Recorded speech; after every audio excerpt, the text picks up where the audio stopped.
안녕하세요. 매일매일 습관처럼 매일헌법 정인영입니다. 오늘은 6월 3일 대통령 선거일입니다.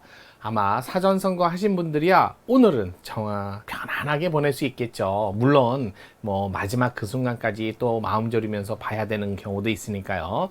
끝까지 긴장의 끈을 놓치지 말고 결과까지 확인을 했으면 좋겠습니다. 마찬가지예요. 공부도 끝까지 긴장의 끈을 놓치지 마시고요. 매일매일 쌓다 보면 여러분의 실력이 일취월장할 수 있습니다. 6월 3일 화요일 25년 국회집 8급 문제 위임입법에 관한 문제였습니다. 한번 살펴보도록 할게요. 자, 25년 국회집 8급인데요. 위임입법의 설명 중 옳지 않은 것을 골라보세요. 자, 일단은 설명을 봐야겠죠. 우리나라 위임입법, 이거 법치주의 원칙에서, 자, 법률유보죠. 법률유보. 법률의 근거를 마련하세요 라고 했을 적에 법률을 입법부가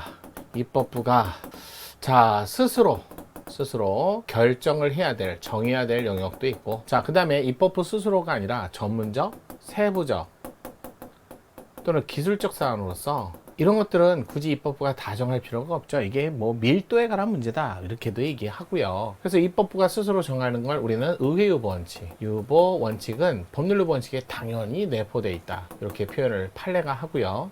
점적, 세부적, 기술적 사항에 관해서는 행정부로 하여금 입법을 하도록 행정입법. 자, 이렇게 위임을 할 수 있다. 자, 이렇게 위임을 하는데 이거 특정해야죠. 특정하기 위해서는 개별 구체적 위임을 해야죠. 그래서 헌법에 근거를 두고 있는 75조 95조 이렇게 두 가의 근거를 두고 있는데 이거를 우리는 예시로 보고 있다 정도만 예시로 본다. 예시. 따라서 더 전문적인 영역에 관해서는 이 75조 시행령뿐만 아니라 또는 시행규칙 이보다도 더 전문적일 때는 고시 등으로도 위임할 수 있다. 고시 등으로도. 왜? 요게 예시로 보니까요. 그래서 법률의 위임을 받아라는 위임은 이렇게 고시 등에 위임할 때도 개별구체적 위임을 하셔야 되고요. 개구위임. 자, 쉽게 얘기해서 개구위임은 포괄위임을 하지 마라. 위임은 금지된다. 라고 하지만 이 포괄위임 금지 원칙에 예외가 있죠. 조례나 정관에 관해서는 포괄위임도 가능하다. 위임도 가능하다. 자치규약이라고 하죠. 그래서 이렇게 좀 구별을 하셔야 돼요. 자, 개별구체적 위임이라는 것 자체가 포괄임이 금지된다는 원칙을 전제로 얘기하는 건데 여기 75조, 95조 시행령에는 구체적 범위를 정하여 라는 구체적 범위를 정하여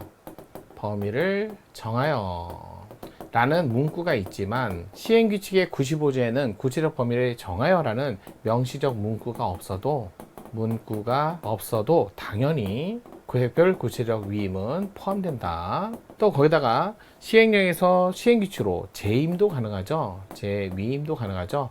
이럴 때는 대강은 시행령을 정하고 그 다음에 위임받은 범위에서 특정 부분에 관해서 이런 단어가 있으면 재임도 가능하다. 재임도 개별 구체적 위임이다. 이렇게 정리하시면 될 것 같아요. 자, 이런 식으로 법률유보에서 나오는 거지 법률 우위 원칙은 아니에요. 여기는 명확성 원칙을 얘기하는 게 아니라 문제 자체가 법률유보에서 위임입법에 관한 문제였어요.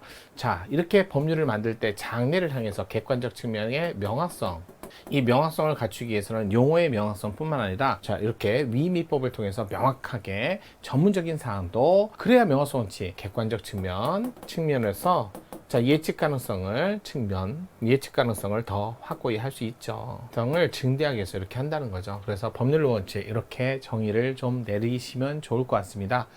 자, 이렇게 해서 법률 원칙에 관한 위임입법 이렇게 간단히 보고요. 나머지는 개별구체적 판례니까 조금 더 적응하면서 이런 거를 적응하면서 암기도 하셔야 돼요. 자, 구사립학교법 29조 양 교비회계에 관해서도 세입 세출이에요. 아마 들어오고 나가는 문제인데 이게 아무래도 목적성이 특정돼 있고 이런 세부적인 전문적 사안이라는 거 충분히 알 수 있기 때문에 전문적이고 세부적 사안이라는 거 알 수 있기 때문에 위임입법을 통해서 충분히 예측 가능하다.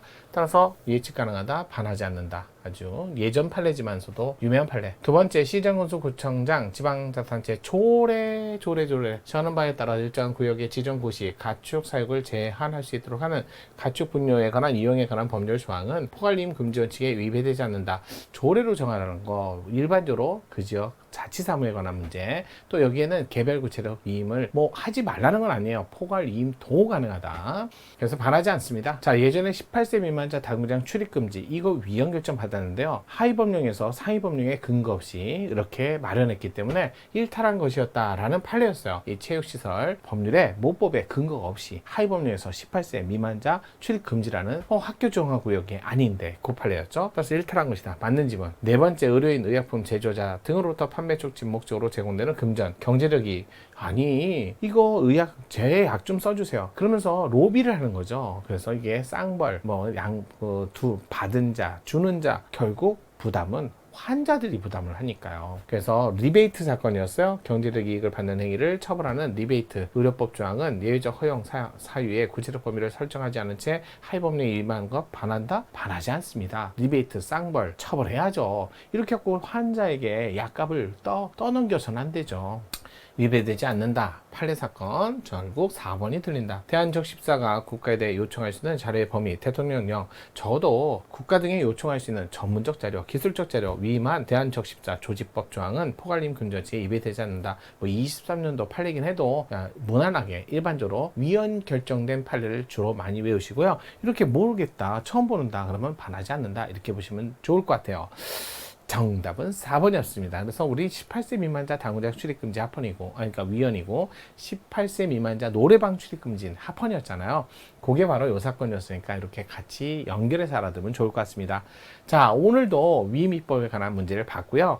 무사히 오늘 지나고 또 우리나라가 다시 한번 거듭날 수 있는 그런 좋은 기회가 됐으면 하는 아주 소소한 바람입니다. 전반적으로 우리 사회가 헌법, 저는 솔직히 말해서요, 요즘에 올바른 국사관이 아니라 올바른 헌법관, 올바른 국가관이 잘못된 것 같아요. 어차피 국사야 이미 지나온 역사이기 때문에 달라지지 않습니다. 고정된 사실이잖아요. 해석에서 달라지나요? 자, 역사는 변하지 않는 진실이고요. 그 다음에 굳어진 사실이지만 헌법관, 우리가 그 바라보는 자세, 바라보는 생각을 우리가 바로 세워야 될 것 같아요. 코로나 3년 기간 동안 단체, 집단, 지성 이런 것들이 전부 다 많이 조금 부족해진 것 같습니다. 저는 헌법적 마인드가 현대사회에서 좀 더 많이 필요한 것 같아요. 자, 이런 의미에서 우리 헌법 공부 좀 더 열심히 화이팅 합시다. 감사합니다. 내일 뵙겠습니다.